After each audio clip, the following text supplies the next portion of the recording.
Hello guys and welcome to How to Socials. In this video I'm going to show you how to fix you cannot create an Instagram account right now. So let's start. First, open your Instagram app.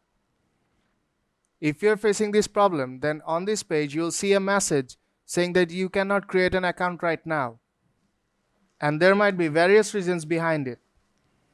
But there is an easy fix of this problem. Now let's see that. Open a browser.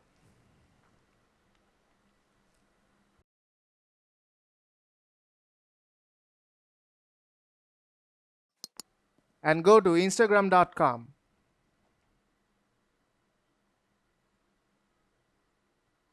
And the Instagram login page will open. From here, to open a new account, tap on sign up with email or phone number. And now you'll be able to create a new account. So if this video helped you out, don't forget to leave a like. And see you in the next tutorial.